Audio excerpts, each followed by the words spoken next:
News नशा, आदत हर खबर की। भैया राम के भक्त कौन है? विपक्ष राम का भक्त नहीं है।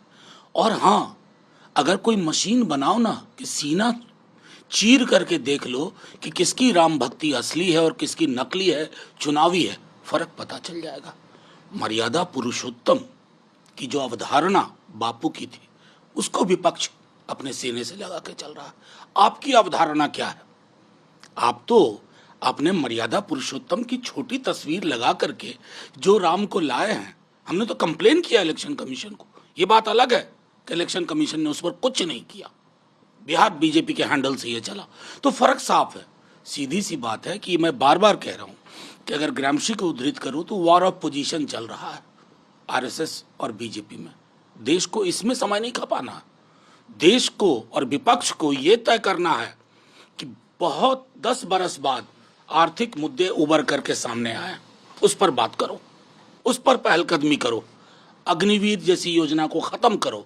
ये उद्देश्य है। विपक्ष राम का भक्त नहीं है कि सीना चीर करके देख लो कि किसकी राम भक्ति असली है और किसकी नकली है, चुनावी है। आपने मर्यादा पुरुषोत्तम की छोटी तस्वीर लगा करके जो राम को लाए हैं, हमने तो कंप्लेन किया इलेक्शन कमीशन को। भैंस मंगलसूत्र मुजरा के साथ कितना सहज होंगे चंद्रा बाबू और कितना सहज होंगे नीतीश जी, ये हम जानते हैं। भैया राम के भक्त कौन है? विपक्ष राम का भक्त नहीं है। और हाँ, अगर कोई मशीन बनाओ ना कि सीना चीर करके देख लो कि किसकी राम भक्ति असली है और किसकी नकली है, चुनावी है, फर्क पता चल जाएगा। मर्यादा पुरुषोत्तम की जो अवधारणा बापू की थी, उसको विपक्ष अपने सीने से लगा के चल रहा है। आपकी अवधारणा क्या है?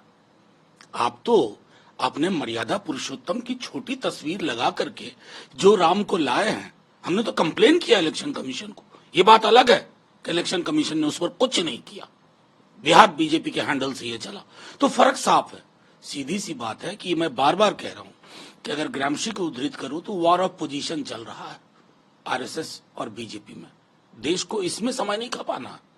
देश को और विपक्ष को यह तय करना है कि बहुत 10 बरस बाद आर्थिक मुद्दे उभर करके सामने आए, उस पर बात करो, उस पर पहलकदमी करो, अग्निवीर जैसी योजना को खत्म करो। ये उद्देश्य है। मैं किसी दूसरे ने तो टिप्पणी की नहीं, आरएसएस वालों ने टिप्पणी की। उनकी टिप्पणी पर अगर उनकी ये प्रतिक्रिया है तो जीतन राम मांझी जी जाने और आरएसएस वाले जाने। हालांकि उनके पुराने कुछ बयान ऐसे हैं जो अगर उनको याद करा दिया जाए तो बहुत मुश्किल होगी, लेकिन हमारा उद्देश्य वो नहीं। ये बोलने से एक दिन पहले क्लीन चिट कैसे दे दिया आपने? बिहार की एफआईआर नहीं देखी? बिहार गुजरात में क्या क्या हुआ हो? एक सेंटर पर जो मैथमेटिकल प्रोबेबिलिटी को भी डिफाई करता है। और मैं बार बार कह रहा हूं, ये एनटीए नाम की संस्था को रिविजिट करिए, रीइवैल्यूएट करिए। ये बच्चों के जीवन के साथ खिलवाड़ हो रहा है एनटीए के माध्यम से। आप इस पर कितनों पर्दादारी करें, पर्दा नहीं पड़ने वाला।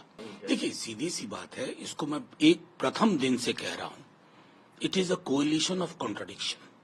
ये विरुद्धों का सामंजस्य बिठाने की कोशिश है और ऐसी कोशिशें कामयाब नहीं होती। आप एक एक पहलू ले लीजिए, उस पर जो घटक दल हैं, खास करके जदयू और चंद्रबाबू जी की तेलुगु देशम, क्या उनका वर्ल्ड व्यू वही है उन विषयों पे? आपको पता चलेगा कि नहीं। अगर नहीं है तो हम ये देखना चाहेंगे कि जो विपक्ष को जो मैंडेट मिला है या देश ने जो संदेश दिया है, वो रोजगार को लेकर के दिया, आर्थिक सबलीकरण को लेकर के दिया, डॉग विसिल पॉलिटिक्स के लिए नहीं दिया है। भैंस मंगलसूत्र मुजरा के साथ कितना सहज होंगे चंद्रा बाबू और कितना सहज होंगे नीतीश जी, ये हम जानते हैं। बस इतना ही कहना। और आप हमसे जुड़े रहने के लिए सब्सक्राइब करें YouTube पर, फॉलो करें Twitter पर और लाइक करें Facebook पर। और ज्यादा जानकारी के लिए आपको टाइप करना होगा सिर्फ न्यूज नशा।